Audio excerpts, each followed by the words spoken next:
got to get better images, man. Like it's a place for that. Obviously, you want to see a woman shake the ass, you could probably go to a rap concert, a strip club, whatever. But it's like when all this stuff is in front of the kids, and it just makes us look silly as people, man. That's all we could promote: shaking an ass, guns, violence, eating hot sauce and chicken, grape juice and shit. Like, come on, man. Like when I seen this, I'm like, here we go again. And you look at most of our acts, even like podcast, game, wherever. There's always some buffooning. Yep. You know what I mean? Guys laughing, putting each other in headlocks, getting crazy drunk. I mean, no disrespect, no shot to none of them people, but it's just like, you know, the image is important. It's very important. It's a place for art at the end of the day, but everybody can't be doing the same thing is my point. Let's have different, you know, examples of, you know, people that are going to be strong leads out there for the children to see. If they seeing nothing but clowns, buffoons, coons, and things like that, it just gives us a bad image out there. And hence the Anti-Defamation League for people that they got, because they want to control their image and the way their image is portrayed, not only by them, but by other people. Everybody has their entertainment where they make people laugh and they do their buffoonery and do their stuff. Every race, every genre, but that's not what they're promoted as the top tier of being respected. And that's what we are. The athletes jumping around, jumping high and scoring touchdowns. The rappers wearing their pants around their ass with millions of dollars worth of jewelry and fucking buying 1,000, 10,000, 15,000 worth of sneakers and killing each other and getting into beefs. Women shaking their ass. This is what is popular. This is what is prominent, and this is what has to change, because although we are the most entertaining people in the world, and that's okay in its own box, that can't be the leader in what's out here leading us, in particular in imagery. Remember, we was gonna ask. I don't know. We was gonna ask your boy Todd on the show. Oh shit! About the Kevin Hart. What were you gonna ask him? And let's talk about what you were going to ask him. I was going to talk. I wanted to. Well, it was fresh off what's that shit? Live in front of the studio audience. I think it was like the 4th show, and I seen headlines that Kevin Hart was going to play young Arnold in there anyway. And I cut my eye at the shit, and I'm like, oh God, here we go. But that's before I had proper knowledge of the show and what they did. So I seen a couple episodes, and I was like, you know what? I'm gonna give it a chance. They got Damon Wayans on it. Snoop. It may be dope. Him playing Arnold makes sense. Let's see it. And I knew he was gonna jump around and play on his height and stuff. I was cool with all that. But what I had an issue with was, yet again, and people say it's not an agenda and people say it's nothing deeper to it, but I can't help but to find a fucking coincidental correlation and a pattern with us having to degrade ourselves to white men in particular. Let me tell you how. So Kevin Hart, a couple days prior to that, said that he was working his way to being the next billionaire, next black billionaire. He was proud of that. He wanted black kids and young black men and young black women to see him and his struggle that he went through and know that they can do it too. Dope.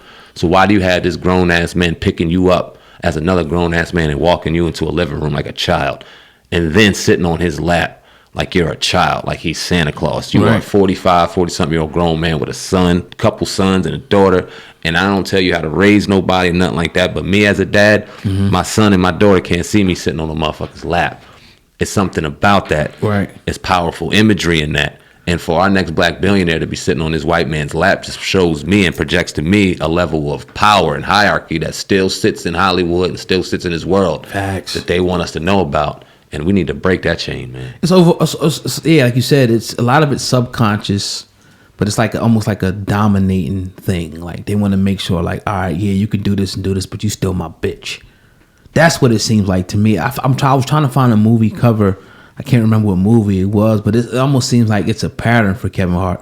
And you know, for Kevin, you know, love the guy, love his grind, love his hustle. If he ever hears this, he might take it as disrespect, but it is what it is. Hey, I hope not, because we would love to have him on and interview him and talk about a whole bunch of other stuff. But it seems like it's a pattern, you know, with Kevin. We seen him in the whole little dress thing, as we seen other people.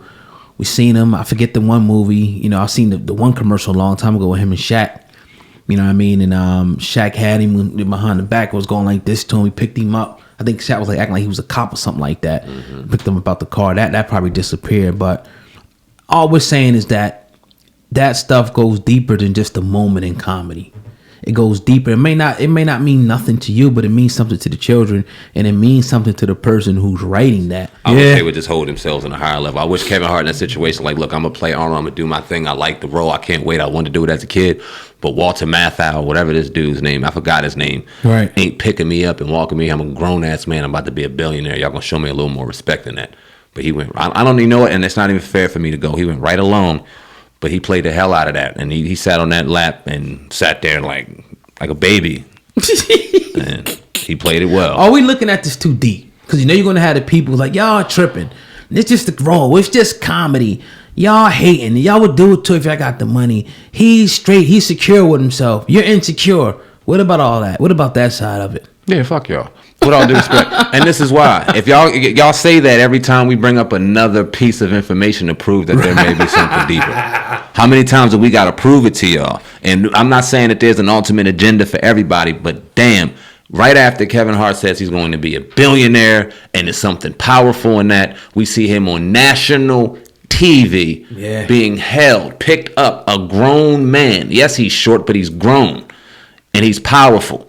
And you sit him there and you pick him up like he's nothing. And then you put him on a lap like you do a 3-year-old child. My son is 13. He don't sit on my lap. Right. You know what I'm saying? My daughter's 6. Yeah, she'll sit on my lap still. But that's about the age where you start getting up off of there. And he treated him like a 6-year-old, a 40-something-year-old man.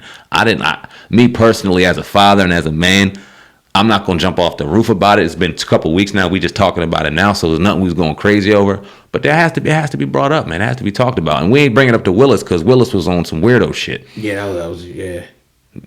That's another story for another day. These weirdos that we get some in here sometimes. Yeah, man. And just to close it out, you know, to me, again, it's like almost like you about to be a billionaire, but we ain't taking you serious. Damn. We don't want nobody taking you serious about it. Okay, yeah, you got rich with our money. That's sad. But you still gonna do what we say in these videos with our money. If we want to put you in a dress, we'll put you in a dress. If we want to make you bend over, we'll make you bend over. If we want to make you do whatever we want to do, you're gonna do because you work for us and we own you.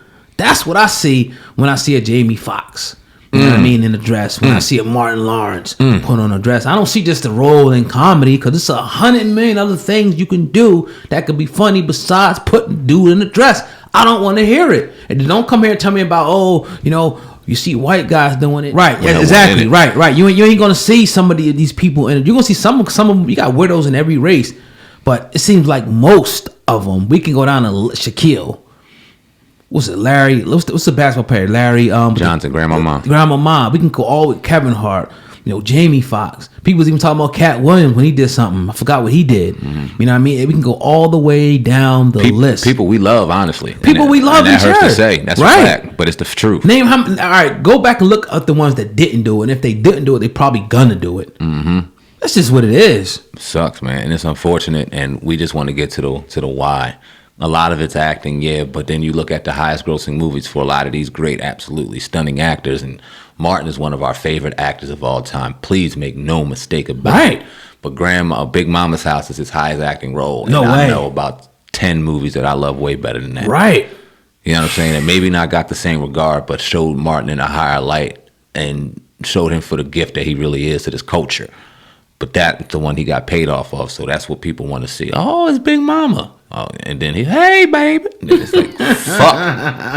Now, you can, with Tyler Perry, we're going to close out in a minute. With Tyler Perry, I'm not excusing him for what he did or whatever. Sounds like you're about to. No, but he did flip it. He flipped it into an empire. Yeah. He did flip it. They got the biggest studio. He does other things, and maybe there's a method to the madness with some of these things. But I just think sometimes you ain't got to go down and go up. You ain't got to degrade yourself, emasculate yourself, and ruin yourself just to make a couple of dollars and get into a position. There's other ways that it could be done without you, going as low as you can or sitting on a director's couch or whatever they say to get in the position. We have our opinions, but then we also have an open door to anybody that may have an opposition that we're speaking about. Don't just come on here thinking you're about to talk about it because you don't agree.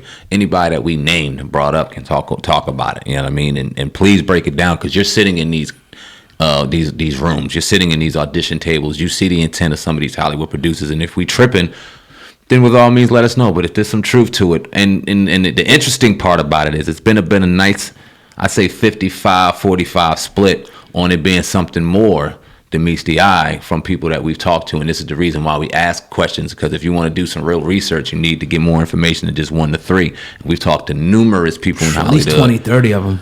And it's not as skewed one way or the other as you think. I think the percentages will lean more toward it. There's something deeper going on. For sure. You know what I'm saying? For sure. But yeah, man, a great show today, man, here on the Hip Hop Uncensored podcast. We hope that you guys enjoyed the show. As always, if you're listening on YouTube, you know what to do. Comment, like, subscribe. If you're listening on the podcast, leave the 5-star rating. You can subscribe also, and you can comment on that as well. We definitely appreciate you guys, man. And keep on engaging the content. Keep on listening, and tell a friend about the Hip Hop Uncensored podcast for us. With that being said, that's your brother Sandman, Viral Hip Hop News. I'm your brother, Oh God, Hip Hop News Uncensored. Together, we are the Hip Hop Uncensored podcast. Over and out.